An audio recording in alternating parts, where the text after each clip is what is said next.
बिस्मिल्लाहिर्रहमानिर्रहीम। अस्सलाम वालेकुम। मेरा नाम डॉक्टर हाकिम अली है। मैं professor of medicine and dean medicine allied sciences Chandka medical college Shaheed Mohtarma Benazir Bhutto medical university में काम करता हूँ। आज मैं आपसे एक इम्पॉर्टेंट टॉपिक पे थोड़ा सा डिस्कशन करूँगा, वो है थ्रोम्बोसिस। थ्रोम्बोसिस क्या होता है? थ्रोम्बोसिस बेसिकली एक कंडीशन है जिसमें खून जमना शुरू हो जाता है। बहुत सारे रीजन होते हैं उसमें, और वो खून जमना शुरू हो जाता है। खून में के तो एक कैपेसिटी होती है, वो खुद ब खुद जमता है, और बॉडी में एक सिस्टम होता है, उसको जो है वो पतला करता है। ये जिसमें प्रोसेस ये चलता रहता है।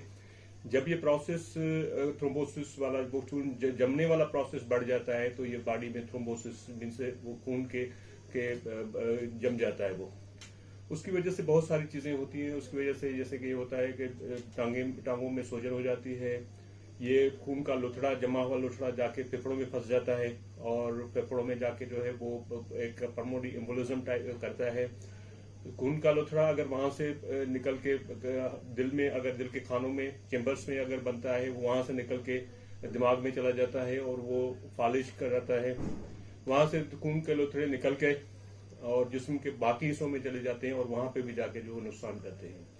तो ये थ्रोम्बोसिस जो है वो एक बहुत ही डेंजरस कंडीशन है, और मजे की बात यह है कि ये हमारे यहाँ अंडर डायग्नोज कंडीशन है।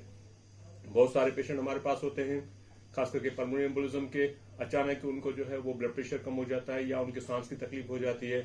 हमें पता ही नहीं चलता है कि इसको क्या हुआ था, लेकिन कंडीशन ये होती है कि उनको वो पल्मोनरी एम्बोलिज्म डेवलप हुआ होता है।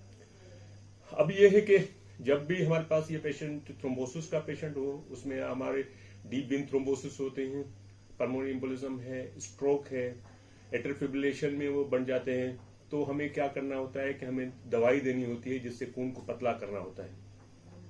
तो ट्रेडिशनली हमारे पास जो दवाई है उसमें हेपरिन है।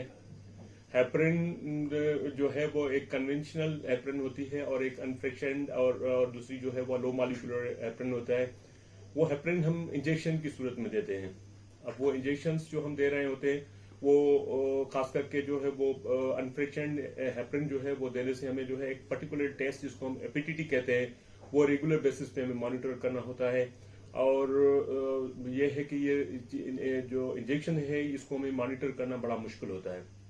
उसको ओवरकम करने के लिए फिर जो है वो लो मॉलिक्यूलर वेट हेपरिन्स आए, लेकिन उसमें हमें गुड थिंग बस कि भाई उनमें हमें जो है वो मॉनिटर नहीं करना पड़ रहा था, हमें एपीटीटी मॉनिटर नहीं करना पड़ रहा था। लेकिन अगेन द प्रॉब्लम वाज कि भाई we have to monitor we have to give the injections.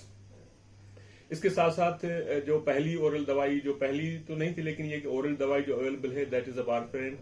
Warfarin tablet के फॉर्म में हम देते हैं, लेकिन इंपॉर्टेंट थिंग अगेन वारफेरिन से ये है कि वारफेरिन जो है वो उसके साथ हमें प्रोथेमिड टाइम और आईएनआर जो है वो रेगुलर बेसिस मॉनिटर करना होता है। अगर हमें उसमें कोई चीज ऊपर नीचे हो जाती है तो ब्लीडिंग के चांसेस बढ़ जाते हैं। अब वारफेरिन के साथ और चीज एक ये है कि इसके साथ फूड और जो है वो फूड के साथ और बहुत सारी मेडिसिन के साथ उसका इंटरेक्शन है। या तो वो वारफेरिन का इफेक्ट बढ़ा देती हैं या वारफेरिन का इफेक्ट कम कर देती हैं। तो जब भी ये वारफेरिन हम दे रहते हुए तो हमें रेगुलर बेसिस पे जो है वो पीटी और आईएनआर कराना पड़ता है। थैंक्स टू साइंस के उनने एक नई दवाई जो है वो नॉवल एजेंट्स जो है वो फैक्टर 10 इनहिबिटर्स और ओरल ड्रग्स जो दी है, जिसमें रिवारोक्सिबिन जो है वो एक डेड ड्रग है जो कि बहुत कॉमनली यूज करते हैं हम आजकल। पहले हमें बड़ा मसला होता था, पेशेंट्स को एडमिट करते थे, फिर वो एपीटीटी पीटी मॉनिटर करना होता था। लेकिन गुड थिंग ऑलवेज आजकल ये है कि जब भी हमारे पास कोई थ्रोम्बोसिस का पेशेंट आता है तो हमें वो परेशानी नहीं उठानी पड़ती, और हम डायरेक्ट जो है वो रिवारोक्सिबिन और जो है वो स्टार्ट कर देते हैं। और रिवारोक्सिबिन स्टार्ट करने से ये होता है कि हमें वो परेशानी नहीं होती कि भाई जो है वो हमें कोई टेस्ट कराने होंगे या ब्लीडिंग के चांसेस बढ़ेंगे या कुछ और होगा।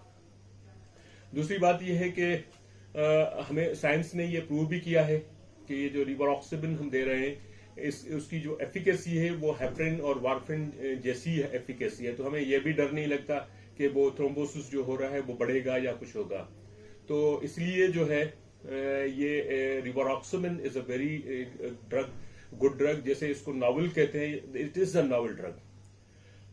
जहां तक सवाल है कि ये दवाई कितनी फ्रीक्वेंटली यूज करते हैं, हम तो आजकल बहुत ही फ्रीक्वेंट यूज करें, खास करके इस कोविड के पेंडेमिक में, जहां पे ये प्रूव हुआ है कि जो ये कोविड जो है वो थ्रोम्बोसिस करता है और पल्मोनरी एम्बोलिज्म के चांसेस होते हैं, या उसकी वजह से जो है वो हार्ट अटैक्स होते हैं। वो the basic mechanism is also involve is a hypercoagulability state. So उसमें तो हमें बहुत ही एक नॉवल ड्रग के तौर यूज कर रहे हैं, और बहुत सारे केसेस को हम जो है वो ये दवाई यूज कर रहे हैं। कोविड के जो है वो नमूनियाज जब डेवलप हो रही हैं, और वर्ल्ड ने देखा है जब से हमने एंटीकोगुलेशन स्टार्ट किया है कोविड में, मॉर्टेलिटी हैज गॉन डाउन, और उसके साथ मॉर्टेलिटी बहुत कम होना शुरू हुई है।